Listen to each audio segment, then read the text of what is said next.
All right, now that we've got the counter back at the shop, what we're gonna do is actually remove the caulking from around the sink with a razor knife. We've already undone the fasteners from the bottom that'll loosen the sink up, so once we cut the caulk, we can pop the sink free from the counter and continue working.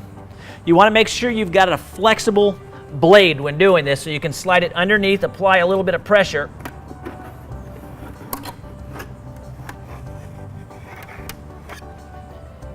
and cut the caulk.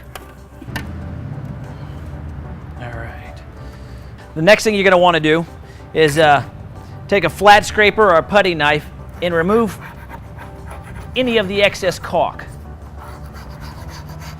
Even though we're going to sand it, you want to get as much of the heavy stuff off as you possibly can. From time to time, you might actually encounter pieces of the laminate that are missing or chipped prior to you getting there, or you might even damage them in the process of removing the counter. Don't worry so much about those little chips of laminate because we will repair them with the ECS system. If there's any areas where the laminate is actually separating from the counter itself, we'll fix that with Fast Crack 1431. We'll inject a little Fast Crack underneath, push the laminate back down, clamp it, let it dry, sand it, and then we're ready to go with the ECS system. The next process is actually going to be to sand the laminate or sand a Formica. We're going to do that with 100 grit sandpaper. Now there's two ways you can do this. You can either do it by hand on a small countertop like we've got today, or you could actually use an orbital. It's a matter of choice, whichever you prefer. But remember, 100 grit sandpaper, lightly go over the entire laminate or Formica area to get it ready for the ECS system.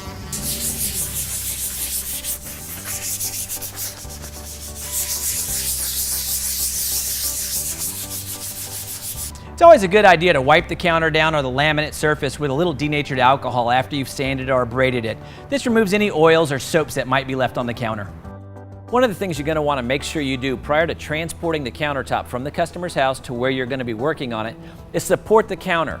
Anywhere where there were sinks or wash basins, anything that you removed that left an opening or a hole in the counter, you need to support with something as simple as 1x2s. Basically what we've done here is taken a couple of pieces of 1x2, we've used some drywall screws on either end, and what we're going to do is actually just tack it down to support this opening. So when we're carrying the counter, we don't have to worry about it breaking the laminate on either side or damaging the counter at this point. One thing you want to make sure that you do when you're using drywall screws is make sure that you get a screw that's not so long that it's going to protrude through the 1x2, through the counter, and damage the surface. So make sure you get adequate screws that are short enough to bite the 1x2, bite the counter, but not damage it. Now, as you can see, by adding the 1x2s, we've supported the counter all the way across, which is going to stop it from flexing and possibly breaking either end when we're transporting it. Ryan and Ethan are preparing to mix up the brush coat, and that's 20 ounces of the Euroblend grout to 10 ounces of the Eurobond liquid, basically a 2-to-1 ratio for your brush coat. It's always a good idea to put the liquid component into the bucket prior to adding the grout system. So pour in the Eurobond and then add the Euroblend.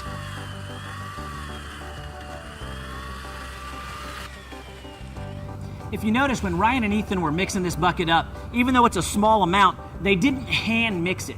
It's very important that the Euroblend get mixed thoroughly, that there's no clumping or no dry powder. So they used a Jiffy mixer and a drill. In addition, there's no colorant. We do not add color to the grout system in the ECS product. So no colorant, and make sure it's always thoroughly mixed up with a drill. Do not hand mix. When Ryan and I removed the counter at the house, if you remember, there was a fixed mirror there, and the tolerance for the backsplash to the mirror was marginal. I mean, it's very minimal.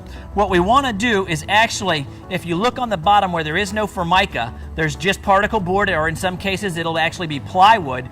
We're going to turn that up, and we're actually going to put filament tape on it to protect it. So when we do our brush coats and we do our skim coats over the top of this, that we don't get any excess grout buildup on the bottom. We want that to be perfectly smooth and as tight fitting as we possibly can when we reinstall.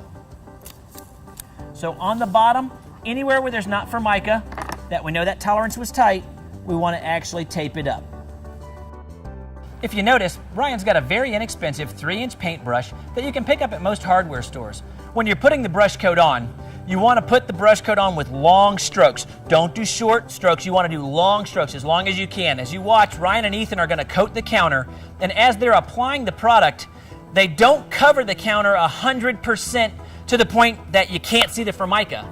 They cover it 100% coverage with the product, but you can still see through it. You'll always see the Formica for the first 2 coats. Never apply side to side. For 2, don't leave a whole lot of material bundled up. You want to put as fine a brush stroke down as you can. It's a nice, light, thin brush coat. If you notice on the brush coat, you can actually still see the Formica or the laminate underneath. There's just a real fine coating of the ECS system over the top. The board is covered 100%, but it's not real thick. It's just a nice thin brush coat to get adhesion to the laminate. Once that's dry, the next step will be lightly sanding and then putting your first trowel coat on. Before we sand the brush coat, which would be the next step, I want to talk to you a little bit about the brush coat and the importance of letting it dry thoroughly. Dry times on the brush coat will vary from temperature and humidity, so you want to be cautious of that. You want to make sure that the brush coat is completely dry before we go to the next step. 2 reasons. 1, when you go to sand it to knock off some of this rough stuff and smooth it out a little bit, it'll pop off. If not, when you go to trowel your next coat on, which is what we're going to do next, it can actually scrape up some of the brush coat because it's not thoroughly dry. So make sure the brush coat is thoroughly dry prior to going to the next step. Here's a tip from some of the dealers that are already out there doing countertop work with the ECS system.